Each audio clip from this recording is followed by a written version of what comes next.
ঘরটা ছিল প্রশস্ত, আধুনিক এবং সুনিপুণ ডিজাইনের। বিশাল জানলাগুলোতে ঘন কালো পর্দা ঝুলছিল, যা বাইরে থেকে আসা শহরের আলোকে রুদ্ধ করে রেখেছিল। জানালার একপাশ দিয়ে ধূসর আকাশ দেখা যাচ্ছিল। বাইরে হয়তো ঝড় আসতে চলেছে, কিংবা স্রেফ গভীর রাতের ভারী বাতাস বইছে। ঘরের মাঝখানে এক রাজকীয় কুইন সাইজের বিছানা, কালো চাদর আর সাদা কুশনে সাজানো। মাথার উপরে সিলিংয়ে আধা ম্লান চন্দ্রালোক আলোকিত ঝাড়বাতি, যা নরম আলো ছড়াচ্ছিল। দেয়ালের একপাশে টানা বুকশেলফ সাজানো, একপাশে ওয়াক ইন ক্লোজেট। বাথরুমের দিক থেকে হালকা সুগন্ধ ভেসে আসছে। বিকেলের আলো জানালার কাচ গলে পড়ছে, ঘরের ভেতর ছড়িয়ে দিচ্ছে এক ধরনের অলস উষ্ণতা। অথচ ঘরটা থমথমে। নিস্তব্ধতার ফাঁকে ফাঁকে কেবল শোনা যাচ্ছে অন্তর্গামী সূর্যের নিচে ঝিমিয়ে পড়া বাতাসের শ্বাস, আর মাঝে মাঝে কালো পাথরের টেবিলে আঙুল ঠুকরে যাওয়া ক্ষীণ শব্দ, যা এলিজার সম্মুখে বসা অ্যাশার তার পাশে থাকা টেবিলে আঘাত করে তৈরি করছে। এলিজা একদৃষ্টিতে টেবিলের উপর ছড়িয়ে থাকা রিভলভার আর স্নাইপারগুলোর দিকে তাকিয়ে আছে। গাঢ় ছায়ায় ঢাকা চোখ দুটোতে যেন গলতে থাকা ধাতব ঝলক। ঠোঁট দুটো শক্ত হয়ে আছে এক অদ্ভুত কঠোরতায়। অ্যাশার উঠে দাঁড়িয়ে ধীর পায়ে এগিয়ে যায় টেবিলটার দিকে। হঠাৎ কিছু একটা ভেবে ফিরে এসে তার সামনে বসলো। এক হাতে তার চিবুকটা আলতো করে তুলে ধরে জিজ্ঞাসা করলো, কিছু বলবে? এলিজার কণ্ঠরোধ হলো। তার নিঃশ্বাস ধরা ঠোঁট কেঁপে উঠল এক মুহূর্তে। কম্পিত স্বরে বলল, আমার বেবিটা তোমার কাছে ছিল। ঘরের নিস্তব্ধতা মুহূর্তে যেন অতল গভীর হয়ে গেল। অ্যাশারের চোখের ছাইরঙা কিছুটা ঘোলা হয়ে গেল। সে নিঃশ্বাস চেপে বলল, আই সরি, আমার আগে বলা উচিত ছিল। তোমার সন্তান, আমি কি করে পারি আবর্জনা স্তূপে ফেলে দিতে? এলিজা চোখ নামিয়ে এক হাত পেটে স্পর্শ করে নিজের অস্তিত্বকে অনুভব করতে চাইল। পুনরায় চোখ তুলে বলল, অ্যাশার সব কিছুর জন্য অসংখ্য ধন্যবাদ, but I can't keep you. কথাটা শোনা মাত্র অ্যাশার মুখের রেখাগুলোকে দৃশ্যমানে রেখে চোয়াল শক্ত করে বলল, এলিজা, তুমি তো বরাবর একজন শক্ত নারী, কিন্তু আমার ক্ষেত্রে তুমি ভেঙে পড়ো কেন? এলিজা তার চোখের গভীরতা এড়িয়ে বলল, অ্যাশার, আমি ইভানকে ভালোবেসে ঠকেছি। আমার জীবনের প্রথম ভালোবাসাটাই ছিল একটা জঘন্য খেলা। আমি কি করে আর ভালোবাসায় বিশ্বাস রাখবো বলো? অ্যাশার নিঃশ্বাস ফেলে এক কোমলতার আড়ালে একরকম নির্মম দৃঢ়তা ভরা কণ্ঠে বলল, এলিজা, আমি যে তোমাকে এতগুলো বছর একপাক্ষিক ভালোবেসে গেলাম, তোমার বিয়ের পরেও তোমাকে ভালোবেসেছিলাম, এখনো বাসে। কই, আমার তো ভালোবাসা থেকে বিশ্বাস উঠে যায়নি। তার উত্তরে এলিজার বুকটা কেমন করে উঠল। তার নাছোড়বান্দা মস্তিষ্ক তাকে শান্তি দিচ্ছে না। নিজের মনের সাথে যুদ্ধ করে বলল, অ্যাশ, ট্রাই টু আন্ডারস্ট্যান্ড। তোমাদের ফ্যামিলির অনেক রেপুটেশন আছে। তুমি একজন সফল প্রোগ্রামার। আমি যদি জেলে যা। কথাটা শেষ হওয়ার আগেই আচমকা অ্যাশার উঠে দাঁড়ালো। তার চোখ ভয়ঙ্কর অন্ধকারে ঢাকা। এক মুহূর্ত না ভেবে সে ঝট করে এগিয়ে এসে এলিজাকে পাজা কোলে তুলে নিল। অ্যাশার এলিজাকে কোলে নিয়ে ঘর থেকে বেরিয়ে এলো।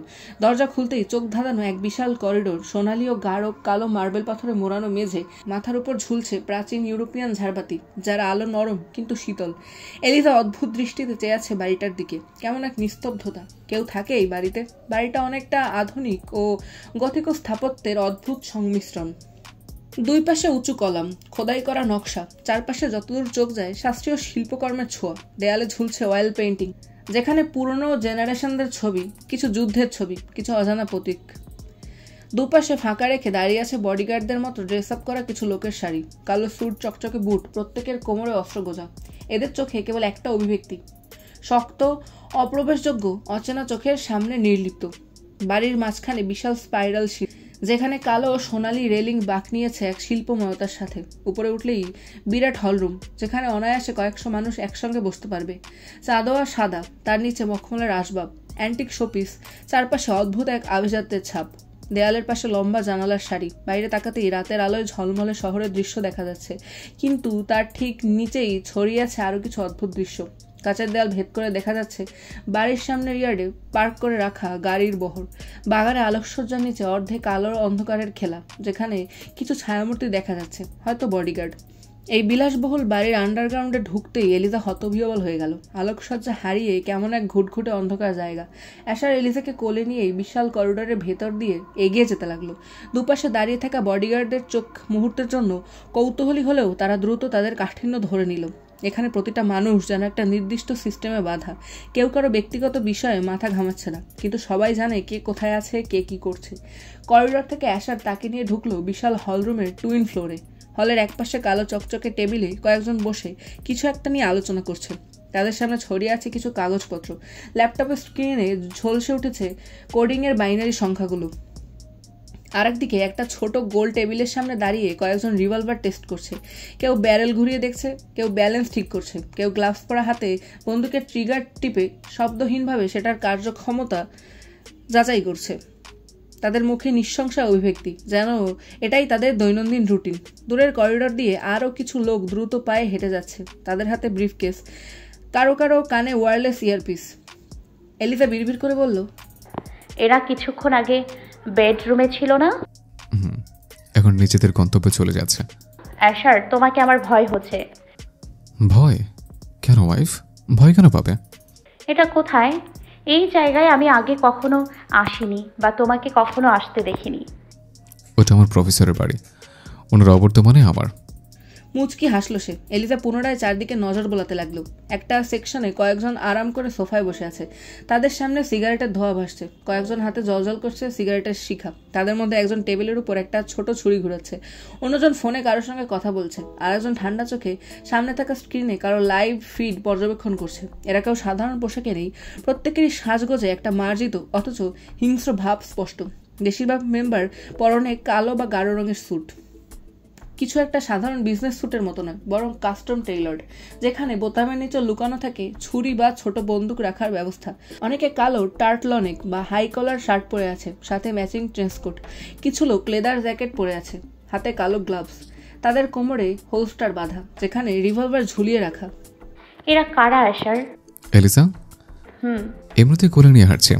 তুমি এইভাবে কথা বলতে থাকলে, নড়াচড়া করতে থাকলে আর প্রশ্ন করতে থাকলে আমি কিন্তু তোমাকে এখান থেকে ফেলে দেব। নামাও আমাকে, মানা করেছি আমি। অদ্ভুত। এরা আমার কলিগ, আর ওই যে দেখছো রিভলভার চেক করছে, একজন ভেটারান পুলিশ ইন্সপেক্টর। ওর ক্যারিয়ারে কখনো বুলেট মিস হয়নি। দীর্ঘ কয়েক গাঢ় বাদামি চুল শক্ত করে বাঁধা, কালো ট্যাকটিক্যাল জ্যাকেটের নিচে স্লিম ফিট পোশাক, কোমরে দুটো পিস্তল গোজা একটা মেয়ে হন্তদন্ত হয়ে ছুটে এসে সামনে দাঁড়ালো। অ্যাশারের দিকে তাকিয়ে বলল, হুইলো, আই থিঙ্ক ওরা আজই অ্যাটাক করবে। তুমি এই মেয়েটাকে নিয়ে এসে ভুল করেছো। অ্যাশার কোনো হেলদোল না দেখিয়ে উল্টো এলিজাকে একটু শক্ত করে ধরে রেখে স্থির কণ্ঠে বলল, শি ইজ মাই ওয়াইফ, ন্যাট। তাহলে তো ওনাকে আরো আগে সেফ রাখা উচিত ছিল তোমার। অ্যাশার এবার চোখ তুলে স্থির কণ্ঠে বলল, listen Nat, you I die today, she is going to take over my kingdom. Eliza আড়ষ্ট হয়ে তার দিকে তাকালো, তার চোখে চোখ রেখে বলল, ওভারটেক করবে মানে? কিসের কথা বলছো? তুমি কে আসলে? আমাকে এখানে কেন এনেছো? ন্যাটালি হতভম্ব হয়ে গেল, এক মুহূর্তের জন্য থেমে বিরক্ত হয়ে বলল, হুইলো, স্টে পজিটিভ। আমি যাচ্ছি। তোমার ওয়াইফের প্রশ্নের উত্তর দিয়ে আমাকে রিং দিও। অ্যাশার মাথা নাড়িয়ে সায় জানালো, অতঃপর হলরুমের বিশাল সোফায় গিয়ে বসে এলিজাকে কোল থেকে নামালো। তারপর বলতে শুরু করলো, আমাকে নিয়ে তোমার খুব চিন্তা, তাই না এলিসা? কখনো কি তোমার আমাকে সন্দেহ হয়নি?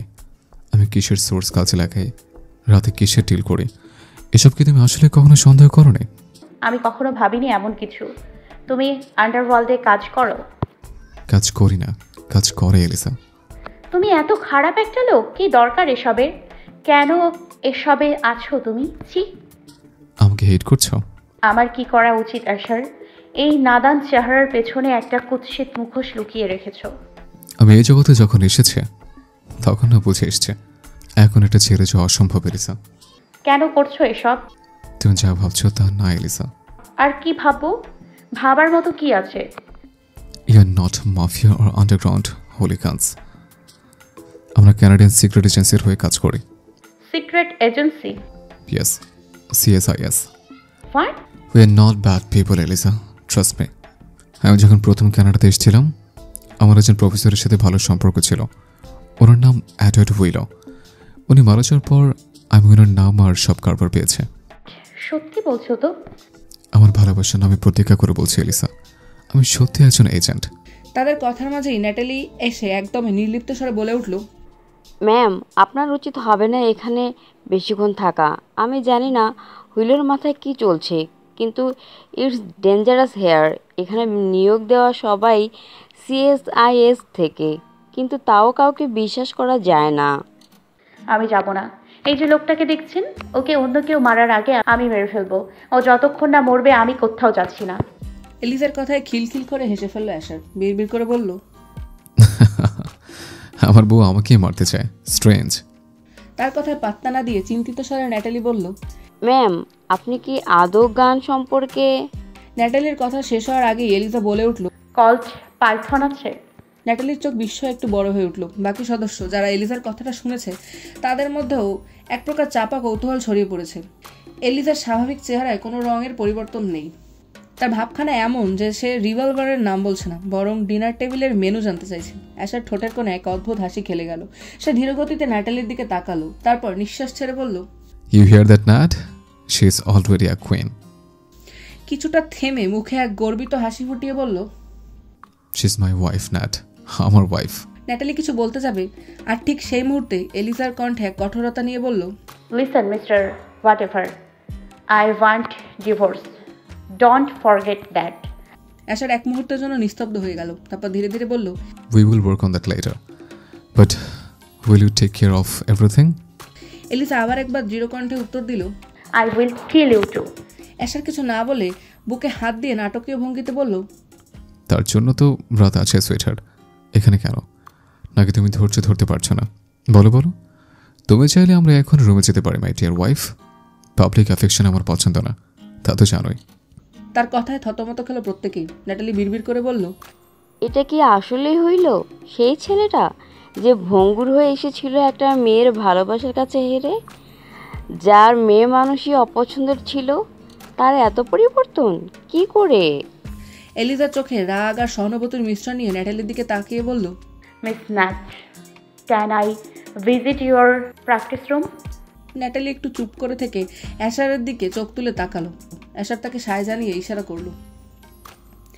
ন্যাটালি অবিরাম কারোর সাথে ফোনে কথা বলছে। এলিজা চুপচাপ তার সাথে হেঁটে যাচ্ছে টিমটিমে আলোর করিডোর বেয়ে। ন্যাটালির কথা শেষ হতেই এলিজা একটু ইতস্তত হয়ে বলল, ন্যাট, আপনাদের এখানে গান কারা সাপ্লাই করে? না মানে রিভলভারগুলোর মধ্যে কয়েকটা কাস্টম মেড লাগছে। ও আচ্ছা, কিন্তু সেটা তো ওরাকল জানে ম্যাম। ওরাকলকে? ওটা ওর নিক নেম। আসলে ওরাকল সবসময় এসব ডিল করে, কিন্তু এই স্নাইপারগুলো হুইলও নিয়েছে। এলিজা চোখ স্ফীত করে বলল, ও, আমি রিভলভার চিনি, স্নাইপার চিনি না তেমন একটা। ইফ ইউ ডোন্ট মাইন্ড, আপনার কাউন্ট কত ম্যাম? এলিজার গলার কিছুটা স্বর মৃদু আর গভীর করে চোখ ঘুরিয়ে বলল, 3 জনকে মেরেছি। মাত্র? হুম। তাহলে 3টা কিভাবে? আই মিন 3 জনকে কেন মারলেন? মেরেছি তার কারণ আছে। প্রথম জন আমার এক্স হাজব্যান্ডের বাবা, আর পরের 2 জন এক্স হাজব্যান্ডের বন্ধু আর বন্ধুর ভাই। 2 জনকে একসাথেই শেষ করেছি। কিছুটা থেমে কণ্ঠে সামান্য উত্তেজনা নিয়ে এসে বলল, এখন কারণ জানতে চেও না প্লিজ। ঠিক আছে, তবে হুইলটা জানেন? আমি জানতামই না তার মুখোশের আড়ালে নরপিশাচ আছে। এলিজা ঠান্ডা গলায় উত্তর দিল, তবু জানতে চান? শিওর। ওর কাউন্ট 138। সে সহজে কাউকে মারে না। তোমার কত ন্যাট? ন্যাটালি সোজা চোখে তাকিয়ে বলল, 589। হোয়াট? ইয়েস ম্যাম, আমি একসাথে 11 জনকে শেষ করেছি। এলিজা সামান্য অবাক হয়ে ন্যাটের দিকে তাকালো। ন্যাটালির চোখে একটা অদ্ভুত দৃষ্টি খেলে গেল। রাতের শহর কিছুটা অদ্ভুত রকমের থমকে আছে। টরন্টোর আকাশে হালকা ধোঁয়া ভাসছে। বিল্ডিংয়ের কাছে প্রতিফলিত আলোগুলো রক্তের মতো লাল দেখাচ্ছে। গাড়ির জানালা গড়িয়ে বাইরে তাকিয়েছে এলিজা। তার চোখে এক ধরনের অস্থিরতা, এক বিশাল ঢেউ তোলপাড় করছে তার অন্তঃস্থল। এলিজা মনে মনে নিজেকে প্রশ্ন করল, হোয়াট ইজ লাভ? আমি যে অ্যাশারকে হারানোর ভয় করছি, এটা কি ভালোবাসার পর্যায়ে পড়ে? এমনটা তো ইভানের ক্ষেত্রেও হতো। এটা কি কোনো আড়ষ্টতা নাকি শুধু ভয়? একটা মানুষকে কি এত দ্রুত ভালোবাসা যায়? আমি তো ওর সম্মানের কথা ভাবতাম, বিধায় ওকে ছাড়তে চাইতাম। আজ কেন আমার ওকে হারানোর ভয় হচ্ছে? কেন মনে হচ্ছে ওর কিছু হলে আমার... আর কিছু ভাবতে পারে না সে। বুকে বিষণ্ণতার রেশ তাকে কুড়ে খাচ্ছে। তৎক্ষণাৎ অ্যাশারের দিকে তাকায় সে। এক দৃষ্টিতে কিছুক্ষণের চেয়ে অবলোকন করে অ্যাশারকে। স্টিয়ারিং এর উপর হাত শক্ত করে সামনের দিকে নির্লিপ্ত দৃষ্টিতে চেয়ে আছে অ্যাশার। এলিজার দৃষ্টি সে অনুমান করতেই চোখ সোজা রেখেই বলল, এভাবে কেন দেখছো wife? Am I looking that stunning? তার কথা উত্তর না দিয়ে এলিজা প্রশ্ন করলো, তুমি জানতে যে তোমার উপর হামলা হবে, তাও কেন এখানে আসলে? আর আমাকে নিয়েই কেন আসলে? আমার অদ্ভুত লাগছে অ্যাশার। আমি যতটুকু জানি তুমি নিশ্চয়ই আমাকে মেরে ফেলতে চাইবে না। আমি এখানে আসার প্রথম কারণ হচ্ছে ওরা আমাকে এখানে না পেলে আমার খোঁজ করত, আর কোনোভাবে যদি এলের ঠিকানা পেয়েছে, আমার পরিবার, Christy, Di, Ron. I can't even imagine losing them. কিছুটা থেমে আবারও বলতে শুরু করে, আমি মরে গেলে তুমি জানতে না যে তোমার মেয়ে এখানে আছে। ব্রিয়ান জানে, কিন্তু সে আমাকে বলতো না। ব্রিয়ান আমার সেক্রেটারি, কিন্তু সে সিএসএস এর সাথে রিলেটেড। You understand, right? এলিসার চোখ অশ্রুসিক্ত হয়ে টলমল করতে শুরু করলো। কাপা গলায় সে আওড়ালো, don't say that. You will survive. Christy, Ron, mom, dad সবার জন্য তোমাকে বাঁচতে হবে। আর আমরা এখনও ইভানের বিরুদ্ধে কিছু করিনি। ভুলে যেও না তুমি আমাকে প্রমিস করেছো। Nobody promised tomorrow, Elisa. We will die eventually. Listen. এলিসাকে থামিয়ে এসে বলল, প্রিন্সেস, আমি জানি ইভানের জন্য তুমি একাই যথেষ্ট। আমার দরকার হবে না, আর আমার টিম তোমাকে নিজেদের বেস্ট সাপোর্ট দেবে। I can promise that. Elisa এক দৃষ্টিতে চেয়ে আছে তার দিকে। সামনের দিকে তাকিয়েই তা বুঝতে পারছে আশার। হালকা মুচকি এসে এসে বলল, I love you, Elisa, and I mean it. If I die, run, okay? পেছনে ফিরে তাকাবে না, প্রমিস করো আমাকে। এলিসা গাঢ় হয়ে বসে সামনের দিকে তাকালো, নিজেকে শক্ত করে বলল, আমি এমন কথা দিব না যেটা আমি রাখতে পারবো না। Elisa, who I am to you? আমাকে তো তুমি ভালোবাসো না। অ্যাশারের কথা এলিসার রক্ত গরম হলো। চোখে রক্তিম আভা ফুটিয়ে শক্ত চোয়ালি বলল, but you are a jerk. আর আমাকে বিয়ে করে নিজের কাছে রেখে আমি তোমাকে মুক্তি দিলাম, Elisa. From now on, you are a free bird. এলিসাকে আর কথা বলার কোনো অবকাশ দিল না অ্যাশার। পুরোটা সময় একটাবারের জন্য সে এলিসার দিকে তাকালো না। স্টিয়ারিংয়ে হাত রেখে সামনের দিকে চেয়েই রইল পুরো রাস্তা। প্রায় শুনশান নীরবতা বিরাজমান চারদিকে। কেমন এক ভয়ার্ত শিহরণ জেগে উঠল এলিসার। শির দ্বারা বেয়ে হিমশীতল প্রবাহ অনুভব করলো সে। অ্যাশার তার নির্লিপ্ততা বজায় রেখে বলল, নামো। এলিসা তার কথা মোতাবেক নামার জন্য সিট বেল্ট খুলতেই সে এলিসাকে হ্যাচকা টানে নিজের কাছে নিয়ে এলো। হাত ছেড়ে দিয়ে দু হাতে এলিসার কোমর চেপে ধরে চোখে চোখ রাখলো। গাড়ির ড্রাইভিং সিটের উপরে থাকা টিমটিমে আলোতে এলিসার চোখে বিদ্যমান অশ্রুকণা চকচক করে উঠল। এলিসার চোখে চোখ রেখে আলতো করে হাসলো অ্যাশার।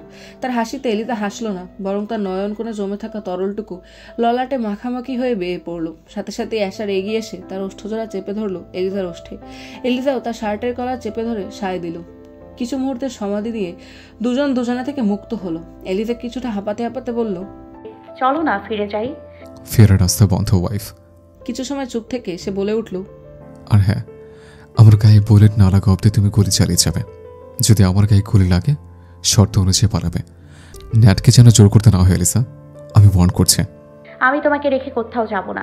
জিয়ানার বিয়ের সব দায়িত্ব তোমার আসার। দায়িত্ব এড়ানোর ধান্দা করো না। এসব লেম লজিক দিয়ে কি বোঝাতে যাচ্ছ? ওইসব ঠিক করে রেখে এসছে। আর ইভান? সেটাও ডান। ডক্টর আলবার্টের কাছে সব জেনে নিও। অ্যাশ, কিছু বলবে? চুপ হয়ে যায় এলিসা। কিছু বলার প্রয়াস করে না সে। মনের অতল গভীরে সূক্ষ্ম আর ধারালো কিছু বারবার তাকে আঘাত করছে। তাকে চুপ থাকতে থেকে অ্যাশার বলে, এখান থেকে ন্যাটালি তোমায় নিয়ে ভ্যানকুভারে চলে যাবে।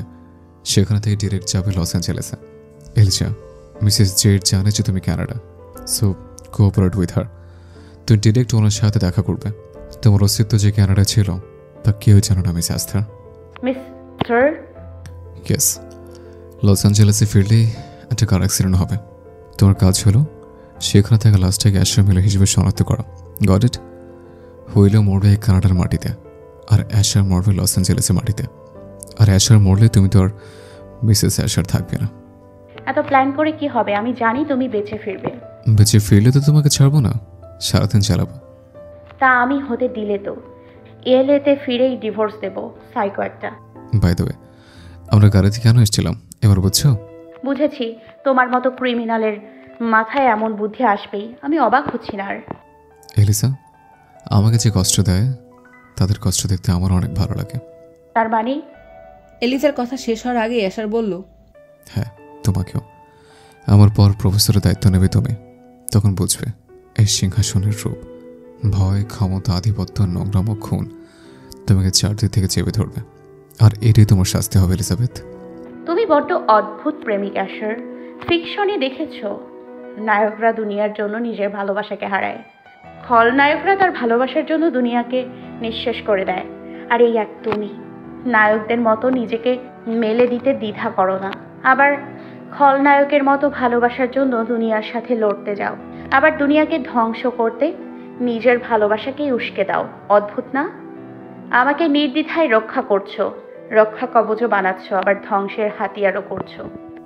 এলিসা, এলিসা, আমি তো কোনো নায়িকার প্রেমে পড়িনি। আমি এক আগুনের প্রেমে পড়েছি, যে নিজে জ্বলে অন্যকে চালায়, যার অভাবে মানুষ হিম হয়ে যায়, যার লেলিহান শিখায় মানুষ ধ্বংসস্তূপে পরিণত হয়। আমার ভালোবাসার মানুষটাই যে অন্যরকম, বুঝতে হবে তো। কথার মারপেট। উক্তি করতে দেরি, এলিজার হাসতে দেরি হয় না। অ্যাশারও মুচকি এসে বলল, চলো, সময় হয়ে আসছে। রেস্টুরেন্টে একদম নিস্তব্ধ। এত বড় জায়গা, অথচ মাত্র কয়েকজন অতিথি বসে আছে। তবে এলিজা জানে এরা সবাই অ্যাশারের লোক। তাও কেমন এক অস্বস্তি তাকে কুড়ে খাচ্ছে। দেয়ালের পুরনো কাঠের কাজ আর হালকা আলোয় জায়গাটা এক ধরনের শৈল্পিক আবেশ ছড়াচ্ছে, কিন্তু সেই সৌন্দর্যের আড়ালে আছে ভয়ঙ্কর কিছু। অ্যাশার আর এলিজা বসে আছে এক্সিট গেটের পাশের টেবিলে, যাতে সহজেই ন্যাটালি এলিজাকে নিয়ে বেরিয়ে যেতে পারে এখান থেকে। কিছু সময় বাদেই ন্যাটালির সাথে একজন লোক এসে সরাসরি তাদের টেবিলে বসলো। ন্যাটালি লোকটাকে এমনভাবে জড়িয়ে রেখেছে যেন মনে হয় লোকটার সাথে তার ক্লোজ সম্পর্ক। চেয়ার টেনে বসতে বসতেই লোকটি অ্যাশারের দিকে চেয়ে বলল,